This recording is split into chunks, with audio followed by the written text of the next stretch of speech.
ငလင်ဘေးမှာဖြူဖြူထွေးလို့မလိုပဲနဲ့ကက်စီနဲနေလို့လာပြောတဲ့ပရိသတ်တယောက်ကိုအခုလိုထိထိမိမိတုံ့ပြန်ခဲ့တဲ့ချူလေးဖြူဖြူထွေးချအောင်မြင်တဲ့အကယ်ဒမီကထိတ်တန်းမိမိဖြစ်ပေမဲ့ငလင်ဘေးမှာဖြူဖြူထွေးလောက်အလှူဒန်းမလို့ဝေဖန်ခံရတာကရခိုင်လူမျိုးတရုတ်ဆောင်မိမိချူလေးပါ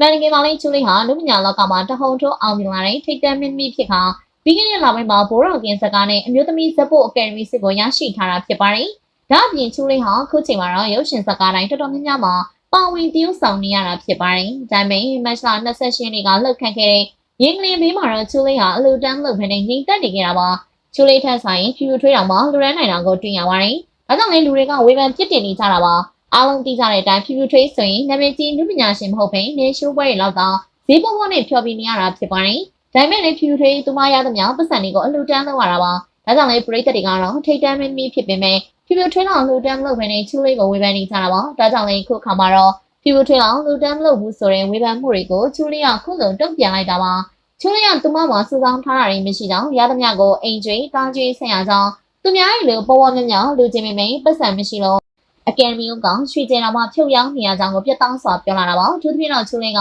ဖြူဖြူထွေးကဗရန်ရလို့လူတိုင်းတန်းနိုင်မှမသိပေမဲ့သူမလည်းရုပ်ရှင်စကားအများကြီးရိုက်နေရတယ်သူ့အနေနဲ့တော့ငွေမစွနိုင်ကြောင်းခုလိုပြပြလာခဲ့တာဖြစ်ပါတယ်